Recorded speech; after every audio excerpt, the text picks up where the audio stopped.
Serious, Redditors who knew murderers before they committed their crimes. What were they like? What was your experience with them?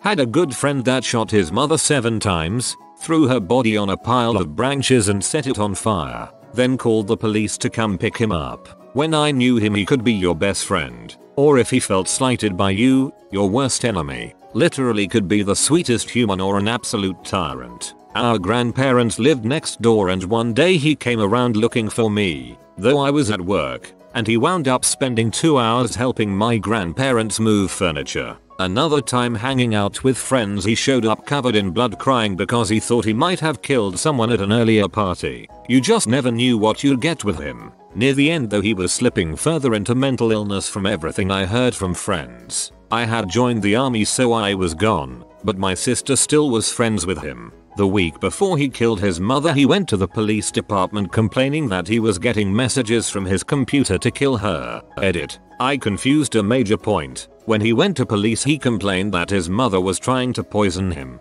He did believe that he was receiving messages from his computer to kill her, but I can't say if he told police that initially. This happened 12 years ago, so my memory was off. Either way, he was found not guilty by reason of insanity and committed suicide while still in a mental institution last year. Knew him in high school. We were never friends, but we hung out in the same crowds and we were friendly with each other. He seemed a little on the dumb side ahead, pretty laid back and go with the flow. Saw him in the papers like 15 years later for suffocating his newborn. Quick escalation there. Dang.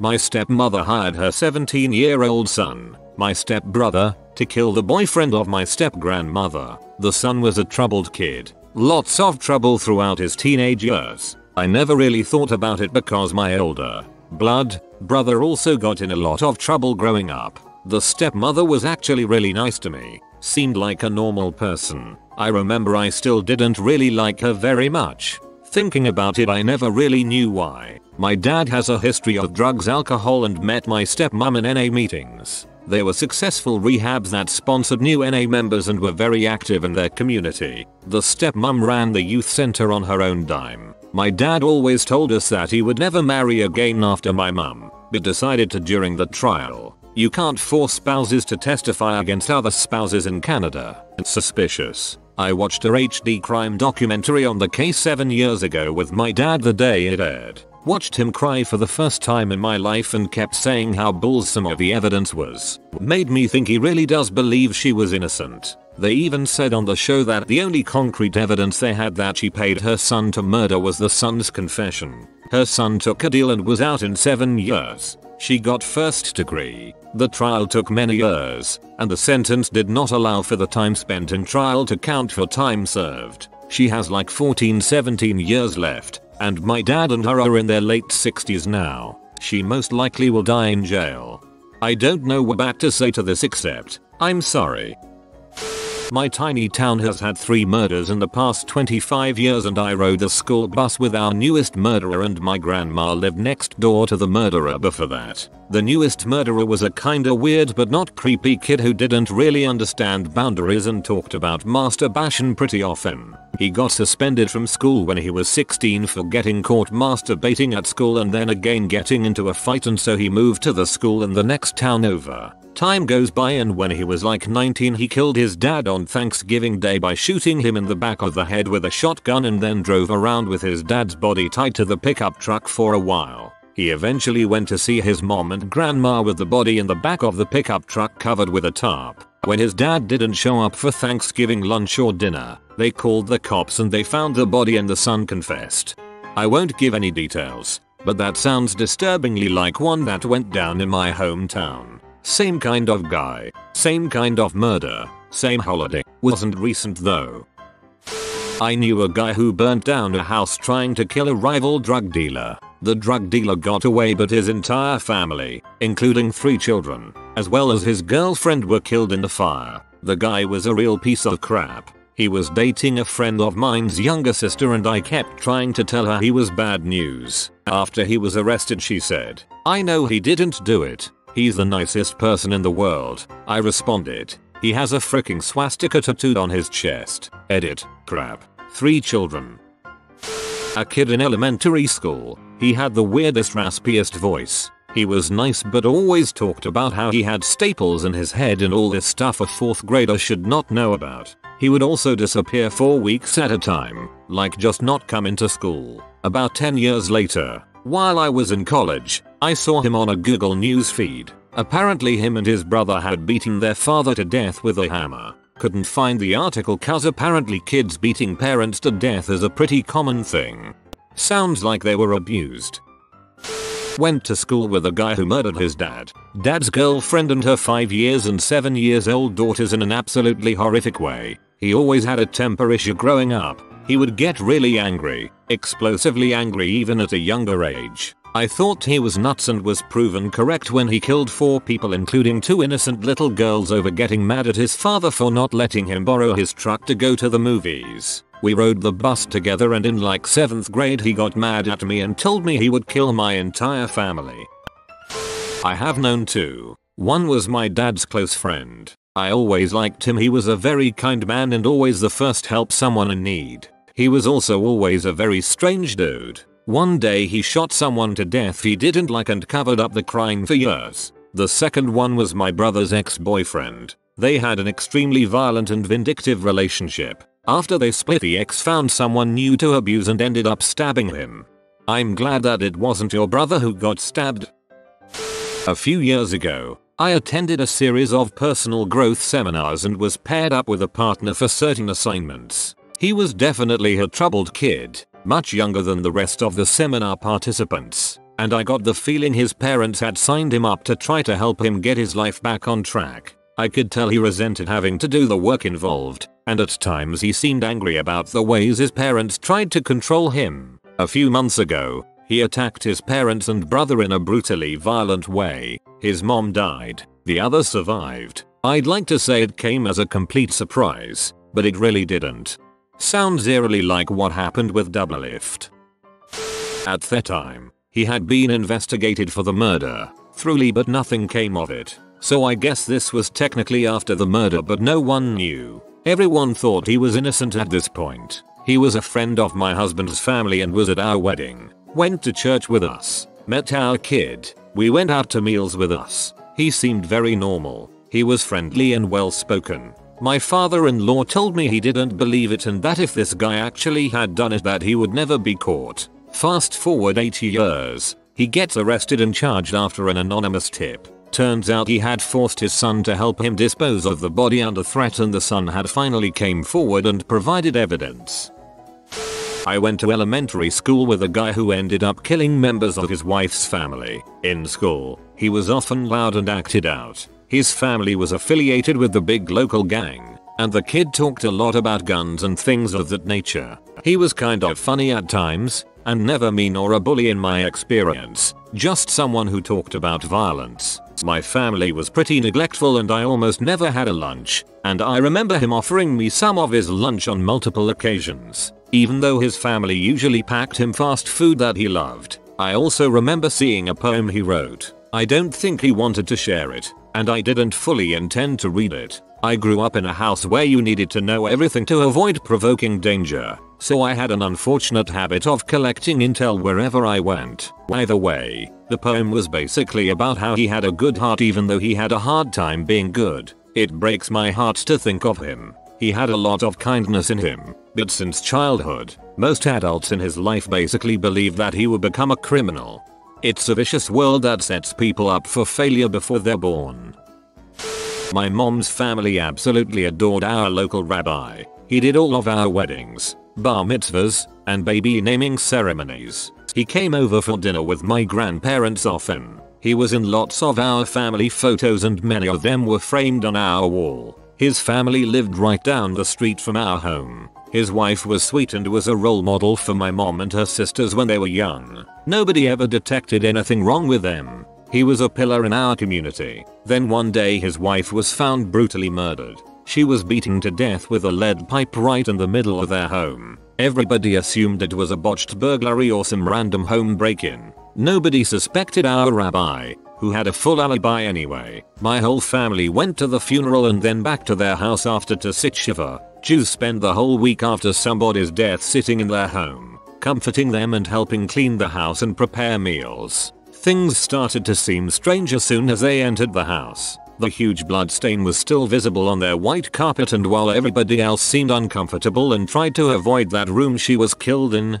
he stepped right over the bloodied areas like it was nothing. He was immediately trying to give away her things to people, saying crap to the girls like, "You look like you're her size. Feel free to see if there's anything in her closet that you might want to take," and even asking men if they wanted to bring any of her old purses or kitchen appliances home for their wives. It just felt wrong. But they chalked it up to him being in shock. Soon we discovered that he had a girlfriend on the side and he wanted his wife dead so he could marry the mistress. He paid 2 of his synagogue's congregants. We knew one of them very well. He lived on our road and was the uncle of my mom's best friend, to commit the murder for him. And after setting up the date for her death, he went and got the side chick officially converted to Judaism so he could marry her as soon as possible once the wife was out of the picture. He's now in prison. All of us, with the exception of my grandfather's wife who still defends him and won't accept that he's guilty, now despise him. We took down all the family photos with him in it.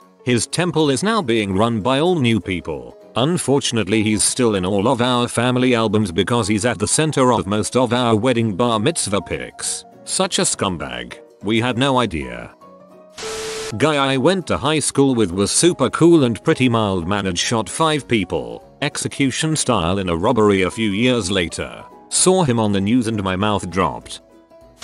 First year in high school we had PE together with other classes. One guy had some serious anger issues and would throw a fit over small things, such as losing in a friendly match. The guy accidentally killed his friend by knocking him into a bloody pulp and then leaving him face down in a creek to drown. He even went to the funeral. He comforted the mother and the family, and pretended to mourn his death. He didn't confess until almost 3 years after the murder. I was not surprised in the least that he would end up doing something like this.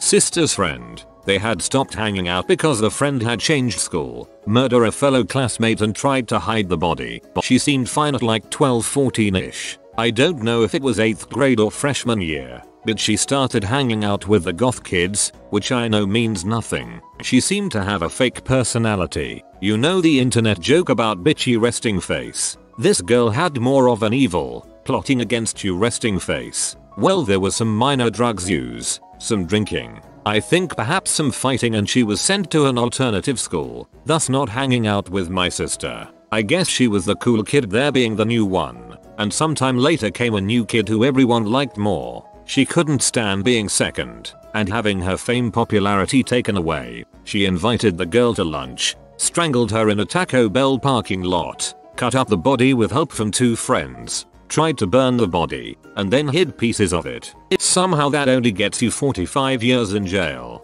One of the 2 guys got 45 years, and a third got 5 years on lesser charges, and with an odd twist of karma, he was released and later killed in a car crash. The first guy was my first real date. We went to see Dante's Peak. Years later, he stabbed a prostitute to death. The second guy liked to grab my butt and flirt with me like it was his job. He and his little brother, who I also knew, killed multiple people after drug deals gone bad. I believe that they are both in jail for life due to murder and drug charges. Thankfully, I started choosing much better people to date, hang around with. Guy that used to work with me shot a dude over drugs. He seemed like a nice kid. He was 19ish, I was 27, who was a little ghetto, but whatever. He was polite to all his co-workers and the customers. He also happened to live a few apartment buildings over from me, so sometimes I'd drive him to and from work. One night I got off really late, 2-3 am, and he was outside my building, and I remember he said, "Oh, there go Murazel, she cool. Don't frick with her," to whoever else was outside with him. I never got harassed outside my building after that. There was a shooting a few blocks over and I just had this gut feeling it was him. But I was at work when it occurred and my building wasn't anywhere near the building it happened in, so it's not like I could have called the cops and said so. I saw on Facebook there was a shooting in my complex a few blocks away while I was at work, and my spidey sense is telling me it was so and so. But it was a shame too, because he was really one of the better hoodlums I lived around. I'm not saying he doesn't deserve what he got. or that he was justified in his actions, but he could have done better with his life.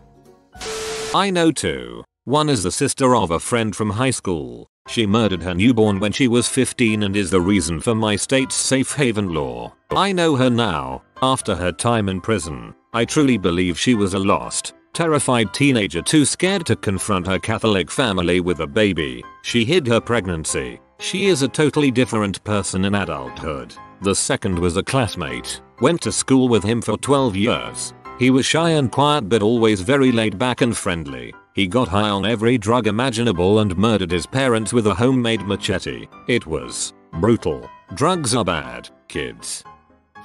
I had a high school class with someone who's in jail for a murder he committed a few years ago. We're still FB friends. I think he plea bargained down to second degree and got 20-ish years with opportunity for parole. He was honestly a nice guy, bit of a druggie, but definitely didn't see anything violent in him. He was always good to me. The girl he went to senior prom with is one of the nicest people you'll ever meet. It's amusing to look back on their very different life paths since. He just sort of fell into the wrong crowd after high school. The murder sounded like a confrontation over a drug deal.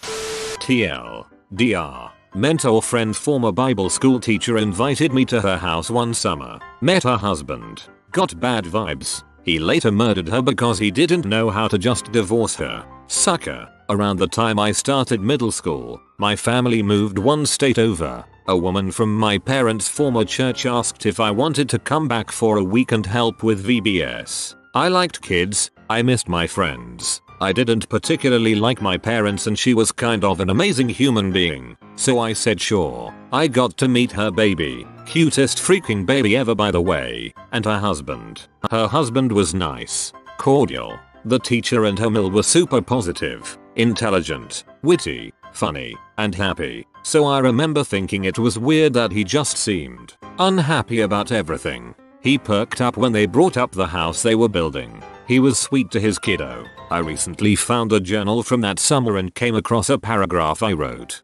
Her husband kind of makes me feel freaked out. I don't know. He's fine, but his eyes don't have any light in them. It's kind of like a part of his soul is dead. He kind of walks around with this air of despair. Haha, that rhymes. Anyways, a year or two later he had an affair. Killed his wife. Tried to make it look like an accident. Went to prison. He gets out soon. It's a dang shame he's not going to be there longer. He robbed a lot of good kids, including their child, of a lot of love. All because he didn't know how to tell his wife he didn't want hers. I realized the other day I'm the same age she was when he killed her. I feel like my life just started. The whole thing just makes me freaking sad. How awful to lose a friend and how awful to rob children of a kind-hearted mother. I hope you trust your gut more now. You made such an important observation. This story really impacted me. One summer, my sister and I spent a week visiting my grandmother in Ohio. We were late elementary school age. My cousin, sister, and I would play in the backyard each day and the next door neighbor would come over. He was a few years older, which at that age meant he was quite a bit bigger and stronger, and something was just off with him. One day, I can't remember exactly how it happened, but he pinned me against the fence and wouldn't let go. Then his hand moved to my neck. I fought free with everything I had. My cousin and sister were shocked and we kinda laughed it off but would run inside the next few times he tried to play with us. Fast forward a few years and he killed his roommate at some kind of inpatient facility.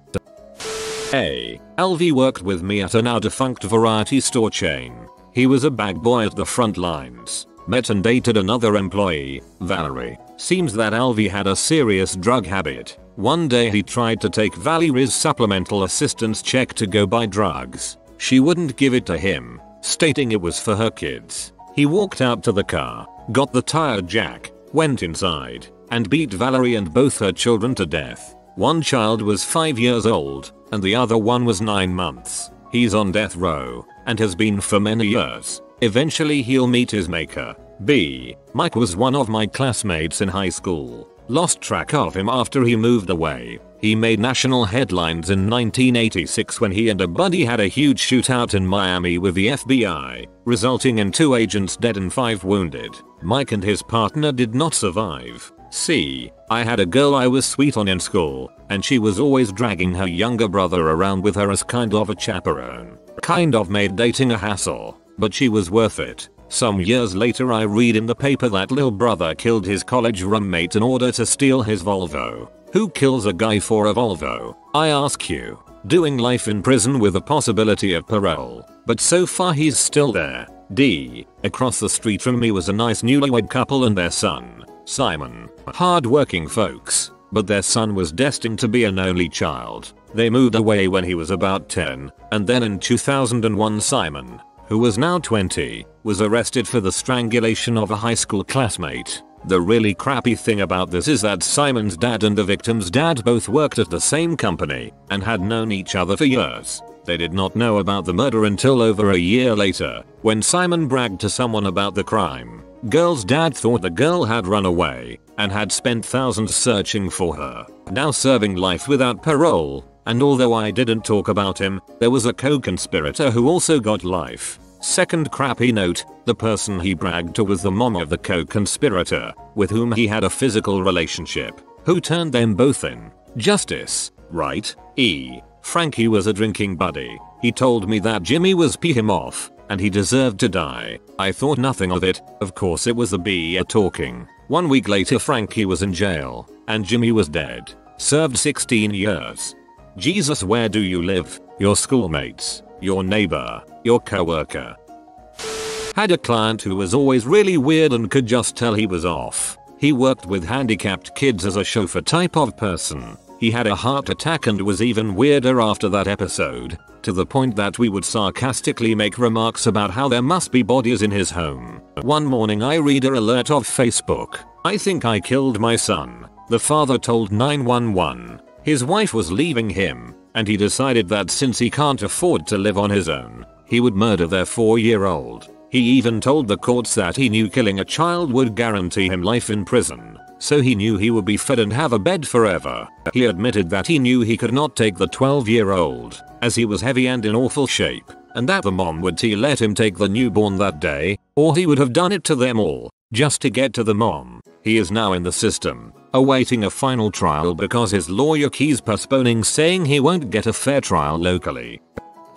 A young man who used to come over to play D&D and do other nerdly things with our friends group. He came over one evening and showed us with great pride the tattoo he'd just gotten with his baby daughter's name in it. We were happy. He'd had a rough life, brain tumor as a child, really rough family situation in his teens, slightly mentally impaired, etc., and thought he was finally getting better, going to be okay. The same night, he went back to the house he and his GF and baby were living in with the girl's mom, and apparently, during breaks taken from playing WoW, he assaulted the mother with a knife, a ballpoint pen, and a frying pan. The girlfriend escaped down the road to the fire station and told them everything. Cops got there as he was wrapping up the corpse with the shower curtain. He's doing something like 36 years hard on a life sentence in Florida now. He was a good kid. Bit messed up, but you know, not any worse than anyone else, really. Soft spoken, polite, really wanted to be just one of the guys, and it frustrated him no end when he didn't get something, like how to add or figure Thac 0 or something, but we all helped him with that. It's been nearly 10 years now and it's still inexplicable to me how that kid did that thing. Honestly, it is. I knew a guy until he moved away when we were about 12. He was always really polite and friendly to me. He would come around and we'd just play video games. He had a bad reputation with everyone else though, as I found out a bit later. We had separate friends at school. He's in prison along with another guy for beating someone to death. If you are new to the channel, you can subscribe. I publish new videos every day. Until then, check another video.